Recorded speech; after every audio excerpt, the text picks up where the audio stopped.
আমরা দুজন লোক বাংলাদেশের দুজন নাগরিক যাদের বয়স দুজনেরই 28-27 এবং তারা কাপল, তাদেরকে অ্যারেস্ট করেছি বান্দরবান থেকে। আমাদের সিআইডির এলআইসি এবং সাইবার পুলিশ সেন্টারে যৌথভাবে এই অভিযানটা পরিচালনা করে। তো তাদের বিরুদ্ধে যে মূল এলিগেশন, যে অভিযোগ, সেটা হচ্ছে তারা পর্নোগ্রাফি প্রস্তুত, পরিবহন এবং কেনাবেচা, ট্রান্সমিট এবং এই কাজে অন্যদেরকে উদ্বুদ্ধ করার অপরাধে তাদেরকে গ্রেফতার করা হয়েছে। আপনারা জানেন আমাদের বাংলাদেশ সোসাইটিতে আমরা বেশিরভাগ মুসলিম এবং আমাদের প্রত্যেকেরই একটা ধর্মীয়, সামাজিক, সাংস্কৃতিক মূল্যবোধ আমরা লালন করি। তো এরা হচ্ছে এই পর্নোগ্রাফিতে তারা ওয়ার্ল্ড ওয়াইড মোটামুটি বলতে পারেন যে চ্যাম্পিয়নশিপ অর্জন করছে। তো যেটা আমরা মনে করি যে আমাদের টোটাল নৈতিক মূল্যবোধের প্রতি আঘাত এবং আমাদেরকে ইন্টারন্যাশনাল সোসাইটিতে ডাউনগ্রেড করছে। এই জন্য আমরা তাদেরকে অ্যারেস্ট করে পরবর্তীতে বিজ্ঞ আদালতে সোপর্দ করা হবে, তাদের বিরুদ্ধে আইনানুগ সকল ব্যবস্থা গ্রহণ করা হবে। তো এই হচ্ছে মোটামুটি বক্তব্য। যদি এখন আপনাদের প্রশ্ন থাকে তাহলে এই ডিটেইলস আমরা বলবো। আমার বিষয় আমরা সবাই চেষ্টা করব আপনাদের সকল প্রশ্ন উত্তর দিতে। প্রায় 1.5 বছর যাবত ওরা এই ধরনের কাজ করছে, আপনারা কোনো গোয়েন্দা রিপোর্ট বা কোনো কিছু পাননি এর আগে? আচ্ছা, এটা হচ্ছে আমাদের সাইবার পুলিশ সেন্টারে সাইবার মনিটরিং সেল আছে একটা, তারা অনেক সেনসিটিভ ইস্যু মনিটর করে থাকে। তো ডিসেন্ট নিউজ নামে একটা নিউজ পোর্টাল থেকে এরকম সংবাদ পাওয়া গেল যে বাংলাদেশের কাপল এরা পর্নোগ্রাফিতে ভিউইং এর দিক থেকে অনেক টপ র্যাঙ্কে উঠে আসছে। এবং তো এইটা সূত্র ধরেই আমাদের এই এলআইসি এবং সিবিসি টিম অ্যানালাইসিস করা শুরু করে এবং পরে তারা তাদেরকে আইডেন্টিফাই করতে সক্ষম হয়, বান্দরবনে গিয়ে অ্যারেস্ট করে। জসিম ভাই, আমার দুইটা প্রশ্ন। একটা হচ্ছে যে আসলে এরা যে এই নীল বা এই অশ্লীল জগৎটা কিভাবে গেল, বা তাদের এই ভিডিও আপলোড দেওয়ার মাধ্যমে তারা কিভাবে পেল? আর দ্বিতীয় প্রশ্ন হচ্ছে, বাংলাদেশে এই ধরনের আরো ছোট বড় না হলেও নানা ধরনের তারকাদের আমরা দেখতে পাই অনলাইনে, সেক্ষেত্রে তাদের বিরুদ্ধে পরবর্তী আপনার ব্যবস্থা কি মিডিয়ার জন্য অপেক্ষায় থাকবে, না আপনারা নিজে থেকে উদ্যোগের ব্যবস্থা নেবেন? না, আমি বললাম যে আমাদের ডেডিকেটেড সাইবার পুলিশ সেন্টারে সাইবার মনিটরিং সেল আছে, যারা এই ধরনের সাইবার ওয়ার্ল্ডকে ব্যবহার করে অনেক ধরনের অপরাধ করে এদেরকে আমরা আইডেন্টিফাই করার চেষ্টা করি। তো আমরা শুধু মিডিয়ার দিকেই তাকিয়ে থাকি না, আমাদের ইন এনি ওয়ে যদি ইনফরমেশন থাকে এবং সেটা যদি ফোরসিবল হয়, সেটা আমরা বলি ইন্টেলিজেন্স, তার ভিত্তিতে আমরা অ্যান্টিসিপেট করি এবং যে সম্ভাব্য অপরাধকে যেমন আমরা ইন্টারভেনশনে সহযোগিতা করি, আবার অপরাধ হয়ে গেলে তাদেরকে অ্যারেস্ট করে আইনের আওতায় নিয়ে আসা হচ্ছে আসলে সিএবি আমাদের মূল বক্তব্য।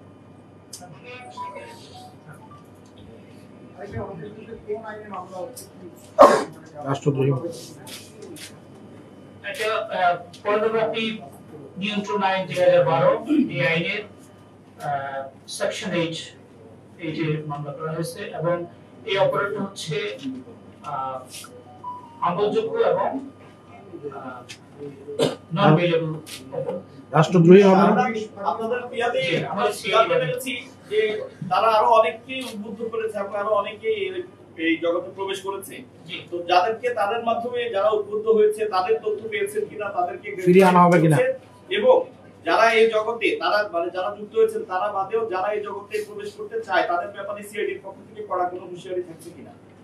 এই যে এই আজকের অ্যারেস্ট এবং আইনি প্রক্রিয়ার ভিতরে যে তারা ঢুকলো, এটাই হচ্ছে অন্যদের জন্য একটা message, it has some communicative message. আর যেটা আপনি বললেন যে অন্য যাদেরকে উদ্বুদ্ধ করা হয়েছে তাদের অনেক কিছু ইনফরমেশন আমাদের কাছে আছে, তদন্তের স্বার্থে এখন আমরা সেটা ডিসক্লোজ করছি না। আর তাদের সাথে আরো এনহ্যান্সড ইন্টারোগেশনের পরে ইন ডিটেইলস যখন আমরা জানবো, তার পরবর্তীতে তাদেরকে যারা যারা অপরাধের সাথে সম্পৃক্ত আছে বলে মনে হবে আমাদের কাছে, তাদের আইনের আওতায় নিয়ে আসা। 112টি যে ভিডিওটা রয়েছে এগুলো কি বাংলাদেশের যে এরিয়া সেই এরিয়া থেকে ডিলিট করা হবে কিনা? না, এগুলো আমি- আমাদের এরিয়া থেকে ডিলিট এবং এগুলোকে ডিফাংক্ট করার জন্য, মানে আমাদের এখান থেকে যাতে সহজেই আমরা দেখতে না পাই এই ব্যবস্থার জন্য আমরা সিসিটিভির উপর সংশ্লিষ্ট অর্গানাইজেশন বিটিএস জসিম ভাই, একটা বিষয় হচ্ছে তারা আমরা যেটা মাধ্যমে মাধ্যমে যেটা প্রচার হয়েছে, তারা বিভিন্ন মাধ্যম ব্যবহার করে তাদের এই কন্টেন্ট গুলো ছড়াবে। ইন্টারন্যাশনালি যেসব প্ল্যাটফর্ম গুলো আছে, কন্টেন্ট গুলো আছে, তাদের সাথে তারা কিভাবে যোগাযোগ করতো, লেনদেনটা কি কিসের মাধ্যমে হতো, আর কাদেরকে ট্র্যাক করতো? বেশ কিছু মাধ্যম, যেসব মাধ্যমে তারা এই কন্টেন্ট গুলো ছড়াতো, কোন কোন মাধ্যমে ছড়াতো? এটা আপনি জানেন অনলাইন হচ্ছে আসলে ওপেন। আপনার জন্য যেমন ওই আফ্রিকার একজনের যেমন আমেরিকা, সবার জন্য এটা হলো ওপেন স্পেস। এটাতে ইন্টারেক্ট করা কম্পারেটিভলি অনেক ইজি। এটা আমরা অস্বীকার করার উপায় নাই যে আমরা 100% কন্ট্রোল আমরা করতে পারবো। আচ্ছা, এই কাজ করে ওরা কতটুকু টাকা পয়সার মালিক হলো? ধন সম্পদের মালিক। নিষিদ্ধ। এটার মাধ্যমে তারা যে অর্থ উপার্জন করেছে সেটাও তো সিজ করা হওয়ারই কথা। সেক্ষেত্রে তারা যে অর্থ উপার্জন করেছেন সেটি বাজেয়াপ্তের জন্য বা তাদের সম্পদ বাজেয়াপ্তের জন্য আপনাদের কোনো সুপারিশ নেই? চমৎকার প্রশ্ন। যদি আমাদের পরবর্তী ইন্টারভিউর মাধ্যমে এমন তথ্য পাওয়া যায় যে তারা তাদের এই পর্নোগ্রাফির মাধ্যমে লব্ধ টাকা আমাদের মেইন স্ট্রিম ইকোনমিতে নিয়ে আসছে, তাদের যে এখন এটা এই টাকার মালিক তারা ভ্যালিড ওয়েতে ইনকাম করছে এরকম মনে হচ্ছে, কিন্তু আসলে এটা লিংক হচ্ছে ওই যে পর্নোগ্রাফি। ডেফিনেটলি মানি লন্ডারিং আইনে তাদের বিরুদ্ধে ব্যবস্থা নেওয়ার জসিম ভাই, একটা বিষয় হলো যে আপনি প্রথমে যেটা শুরু করলেন যে ইসলামী মূল্যবোধ সামাজিক অবক্ষয়, এই বিষয়কে কেন্দ্র করেই মূলত 2012 সালের যে আইন এর মধ্যে এদের কি করা হচ্ছে। তো ইসলামিক মূল্যবোধ বা সামাজিক যে অবক্ষয়ের যে বিষয়গুলো, আমরা তো এটা তো একটা পর্নো সাইটে ঢুকে করতে হচ্ছে। আমরা তো অহরহ দেখতেছি এগুলো রিল, টিকটক, ফেসবুক সহ বিভিন্ন প্ল্যাটফর্মে অ্যাভেলেবেল এটা হচ্ছে। ইভেন প্রকাশ্যে রাস্তায়, রিকশায়, প্রত্যেক জায়গায় এগুলো হচ্ছে। তো যদি মূল্যবোধের কথাটা বলেন, ইসলামিক বিষয়টা বলেন, সেক্ষেত্রে কি এই সকল ক্ষেত্রে আপনাদের দায়বদ্ধতা বা কোনো দায়িত্ব আছে? এটা আমাদের কিছু লিমিটেশন আছে। আপনার প্রথমে বলেছি যে দেখেন আইনটার নাম কি, পর্নোগ্রাফি নিয়ন্ত্রণ আইন। We can simply control it, কিন্তু আমরা পুরোপুরি এটাকে প্রিভেন্ট করতে পারবো, এটাকে এলিমিনেট করতে পারবো। আর অনলাইন স্পেস হচ্ছে গ্লোবাল, আমরা এটা পার্ট সো আমরা চেষ্টা করব আমাদের দিক থেকে আমাদের সোসাইটির যে ইনটেক ভ্যালিউস সেটাকে আপহোল্ড করার জন্য সিএডির উপরে যে পবিত্র দায়িত্ব সেটাই আমরা পালন করার চেষ্টা করব। ভাই, আমার এটা এখন পর্যন্ত অর্থনৈতিকভাবে ওনারা কি লাভবান হওয়ার জন্য ওনাকে সেলিব্রিটি হওয়ার জন্য আমি যদি অর্থনৈতিকভাবে দিয়ে থাকি তাহলে আপনার কি পরিমাণ অর্থ আয় করেছে এরকম কোনো তথ্য পেয়েছেন? এটা তাদেরকে জিজ্ঞাসাবাদ করা হচ্ছে, ভবিষ্যতে আরো এনহ্যান্সড জিজ্ঞাসাবাদের ভেতর দিয়ে বেরিয়ে আসবে। তাদেরকে নতুন ক্রিয়েটরকে মানে অ্যাড করার জন্য তারা একটা টেলিগ্রাম চ্যানেল ব্যবহার করতো, এবং সেখানে নগদ অর্থ প্রদান করতো, এবং নগদ অর্থ আসলে কি পরিমাণ প্রদান করতো, আর তাদের চ্যানেলটাতে কি পরিমাণ মেম্বার রয়েছে। আমরা এই আইডিগুলো আইডেন্টিফাই করছি এবং তাদের লিংক পরিষ্কারভাবে পাওয়া গেছে। এই জন্যই প্রাথমিকভাবে তাদেরকে আমরা মানে বোঝা যাচ্ছে যে তারা এই অপরাধের সাথে যুক্ত। আচ্ছা, আমার একটা প্রশ্ন, সেটা হলো তারা গত 1.5 বছর ধরে এই কাজ করছে। তাদের ফেসবুক আইডি, ইনস্টাগ্রাম আইডিতে তারা অ্যাবাউটে লিখে রেখেছে যে তারা বাংলাদেশের টপ পর্ন স্টার, তাদের ওয়েবসাইটে লিংক দেওয়া এবং পর্ন ভিডিওর বিভিন্ন মানে অংশ বিশেষ তারা ফেসবুক, সোশ্যাল মিডিয়ায় তারা অনেক আগে থেকে প্রচার করতেছে। আপনাদের যেহেতু সোশ্যাল মিডিয়া মনিটরিং টিম আছে, তারা আসলে কি কাজ করেছে এত বছর, এটা কেন তারা করতে পারেছে? হ্যাঁ, হয়তো এর আগেও চেষ্টা করা হয়েছে, কিন্তু সফল হতে পারে নাই, কারণ এরা হচ্ছে অপরাধ করে প্রিভেন্ট করে এবং নানাভাবে হাইড করে। আপনারা কি আগে দেখছিলেন বিষয়টা? তারা তো প্রকাশ্যে ভিডিও পোস্ট করেছে, তাহলে এগুলো নিয়ে আসলে আপনারা তাদের কেন দেখেন না? 50,000 ফলোয়ার তাদের পেজে, এটা কি আপনারা দেখেছিলেন নাকি? হ্যাঁ, ওই যেটা বললাম, আমরা সকল অপরাধ কি দুনিয়ার সব পুলিশ ডিটেক্ট করতে পারে না। এটা সলভেবিলিটি একটা ফ্যাক্টর আছে। অর্থাৎ আমি এটা নিয়ে কখন আপনার সামনে আসছি, কেন আপনার সামনে আসছি, কারণ আমার সাবস্টেন্সিয়াল সাকসেস আছে, আমি অ্যারেস্ট করতে পারছি এবং তাকে একটা ক্রাইমের সাথে লিঙ্ক করতে পারছি।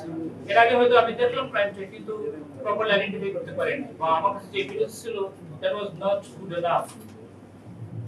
ঠিক আছে? জসিম ভাই, এই যে মিডিয়া ডিসেন্ট বা বিভিন্ন মিডিয়ার মাধ্যমে আসার পরে আপনাদের যে ইনিশিয়েটিভ, আমরা চাই আগে আপনাদের ইনিশিয়েটিভ, তারপর মিডিয়া। ওয়েবসাইট তো সিআইডি নিজের না, ওয়েবসাইট তো আপনার ডিসেন্ট বা আদার অন্য যে ফেসবুকের, হোয়াটসঅ্যাপের তাদের ওয়েবসাইট তো সিআইডি একার না। আচ্ছা জসিম ভাই, বিভিন্ন আমরা দেখি যে এগুলোর বাইরে বিভিন্ন অনেকেই মূলত ভিউ বাণিজ্যের জন্য, বিশেষ করে ইউটিউবার বা কন্টেন্ট ক্রিয়েটর বা যে কোনো মাধ্যমে দেখা যাচ্ছে অনেক মেয়েদেরকে অশ্লীল অঙ্গভঙ্গি বা অশ্লীল কথাবার্তার মাধ্যমে সোশ্যাল মিডিয়ায় এই ধরনের অনেক কন্টেন্ট ছড়িয়ে বেড়াচ্ছে, প্রতিনিয়ত দেখা যাচ্ছে। আসলে কি আপনাদের সাইবার ক্রাইমের কোন আইনের আওতায় পড়ে, এগুলো কি আপনারা নজরদারি করছেন? হ্যাঁ, আপনারা জানেন রিসেন্টলি আমাদের যে সাইবার প্রিভেনশন অ্যাক্ট 2025 এই আইনের ভিতর দিয়ে আপনি যদি সাইবার স্পেস ব্যবহার করে কারো ডিফেমেশনে যান, অথবা আপনি হ্যাকিং করেন, অথবা টেরোরিজম বা অন্য যে কোনো অপরাধে ব্যবহার করেন সাইবার স্পেস, তাহলে ডেফিনেটলি আমরা ওই আইনের আওতায় আইনি ব্যবস্থা নিব। আচ্ছা,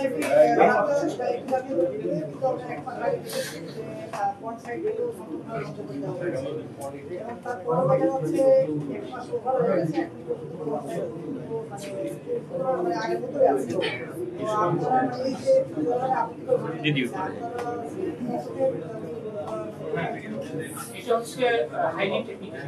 আমরা হয়তো যারা তারা এটা বন্ধ করবে, ডিফারেন্ট প্রোটোকল, ডিফারেন্ট ডোমেইন ব্যবহার করে আবার আরেকটা পর্যায়ে তারা নিয়ে আসে। তো এটা হচ্ছে মানে কন্টিনিউয়াস এটা চলতে থাকবে। তারা ডিফারেন্ট ওয়েতে আসবে, আমরা